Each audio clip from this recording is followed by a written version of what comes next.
Salam, təlimimizin ilk günündə hər birinizi xoş gördük.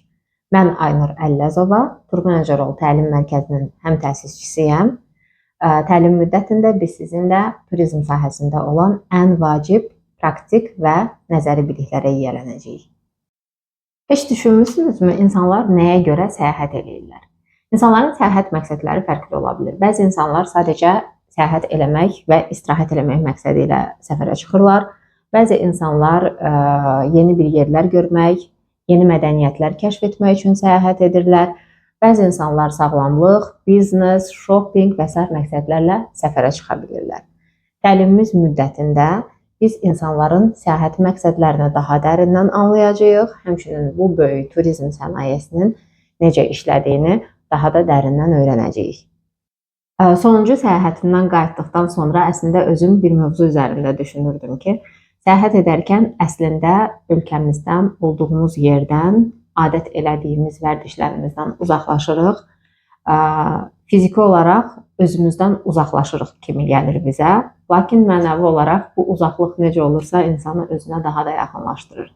Buna görə düşünürəm ki, ən düzgün sahədəsiz, seçiminiz turizm sahəsidirsə, bu sahə sizə həm bol-bol və münasib qiymətə səyahət etmək imkanı qazandıracaq, həm də səyahət edən insanların əgər ki, xidməti düzgün göstərsəniz, xoş geri dönüşləri sizə gözəl xüsusi bir euforiya yaşadacaq. Gəlin başlayaq əsas sualı cavablandırmağa. Turizm nədir?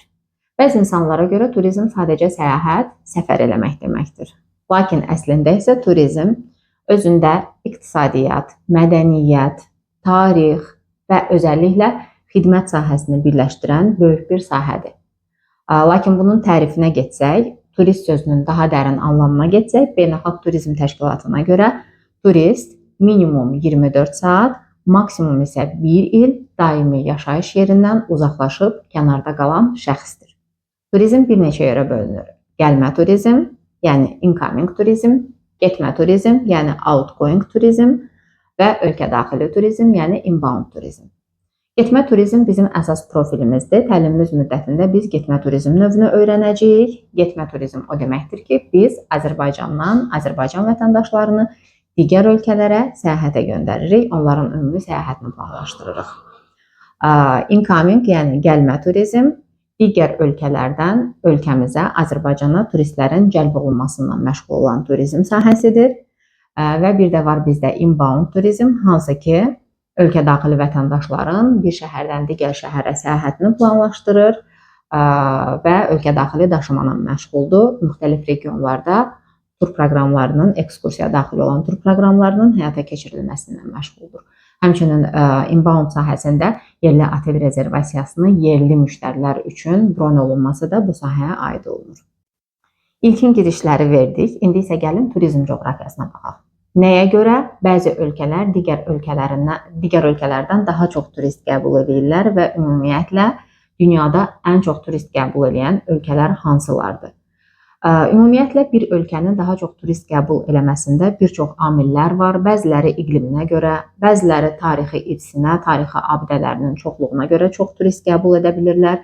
Bəziləri elə bir qaynaqları var ki, sonsuz müalicə imkanları təqdim eləyə bilirlər. Bəziləri insanlara sonsuz biznes dünyasını açırlar və fərqli səbəblərə və aspektlərə görə ölkələr çoxlu sayda turist qəbul eləyə bilirlər. İndi isə gəlin bəndlər üzrə bunları xırdalayaq. Dünyada ən çox turist qəbul edən ölkələr Fransa, İtaliya, İspaniya, Amerika Birləşmiş Ştatları və Türkiyədir. Bəs bu populyarlığa səbəb nədir?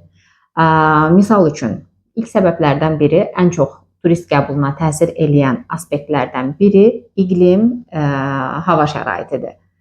Bəzi ölkələr özünün isti hava şəraiti ilə, qumsalları, dənizi, okeanı ilə çoxlu sayda turist qəbul edə bilirlər, çoxlu sayda turist cəlb edə bilirlər. Digər bir ölkələr isə soyuq iqlim şəraiti ilə, xizək imkanları ilə idman həvəskarı olan turistləri cəlb edə bilirlər. Turist cəlbinə təsir edən növbəti və ən vacib amillərdən biri də tarix və mədəni irsdir. Biz insanlar həmişə öz tariximizi araşdırmağı sevirik, kökümüzü axtarmağı sevirik və bu da səbəb olur ki, uzun və böyük məsafələri qət eləyərək, hətta çətin yerləşmədə belə olsa, əlçatmaz yerləşmədə belə olsa, həmin o ərazilərə ziyarət eləmək, gözlərimizlə görmək istəyirik və beləliklə də tarixi qədim olan ölkələr bu üstünlüklərindən istifadə eləyərək fərqli festivallar təşkil edə bilirlər. Həmin o tarixi abidələrin populyarlığını artırırlar və beləliklə də çoxlu sayda turist cəlb edə bilirlər. Daha sonra təbiəti və landşaftı gözəl olan ölkələr təbii ki, daha çox turist cəlb eləmək imkanına malikdirlər. Çünki insanlar getdikləri yerdə gözəlliklər, dağlar, göllər, çaylar görmək istəyirlər və bu da növbəti populyarlıq amillərindən biridir. Digər bir populyarlıq amili isə əlçatan infrastruktur, nəqliyyat, həmçinin viza qaydalarıdır. Hansı ölkələrə ki, insanlar daha rahat şəkildə, daha az tranzitlə gedə bilirlər, demək ki, bu ölkə daha da populyar olur. Həmçinin viza şərtləri, viza sənədləşmə prosedurları insanları yormadıqca həmin istiqamətləri daha aktiv şəkildə seçə bilirlər. Burada digər bir rolu oynayır həmin şəhərdə olan otellərin çoxluğu, servis şəkli, şəhərlər arası, həmin ölkədə olan şəhərlər arası nəqliyyatın rahatlığı, hətta Avropa ölkələrində qonşu ölkələrə, yan ölkələrə də daha rahat keçilə bilirsə, bu insanlara imkan verir ki, eyni səyahət müddətində bir neçə ölkəni kəşf edə bilsinlər. Bu səbəbdən də ölkələr və şəhərlər populyarlıq yarada bilirlər. Həmçinin mədəni təqdimat və brend imici, bu da həddindən artıq çox vacibdir bir ölkənin və yaxud bir şəhərin brendə çevrilməsi üçün. Misal üçün, Paris sevgi şəhəri kimi formalaşıb, çünki artıq bunun üçün həmin ölkə və şəhər kifayət qədər brendləşmə əməliyyatları ediblər, kifayət qədər tanıtım işləri görüblər və bunun nəticəsində artıq şəhərlərini bir növ brendə çevirə biliblər. Romantika deyəndə insanların, yeni evli cütlüklərin ağlına gələn ilk şəhər Parisdir. Və yaxud alış-veriş, moda üçün insanların ilk üz tutduqları istiqamət İtaliyadır. Bunun üçün ölkələr və dövlətlər kifayət qədər məbləğ ayırırlar, kifayət qədər xərc edirlər və ölkələrinin beynəlxalq səviyyədə imicini formalaşdırırlar. Hətta misal üçün ən yaxın ölkə, qardaş dövlət Türkiyədən irəli getsək, baxa bilərik ki, Türkiyə son vaxtlar öz ölkəsinin populyarlaşması üçün hər baxımdan çox böyük fəaliyyətlər göstərir. Misal üçün Göbəkli Təpənin yəqin ki, bir çoxunuz Atiye filminə Netflixdən baxmısınız, izləmisiniz və bu film, bu serial Göbəkli Təpəyə kifayət qədər turist axınını canlandırıbdır.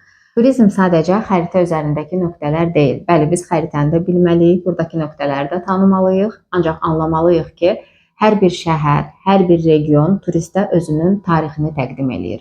Turist üçün maraqlı olan budur ki, mən bu istiqamətə nəyə görə getməliyəm və bu istiqaməti nəyə görə seçməliyəm.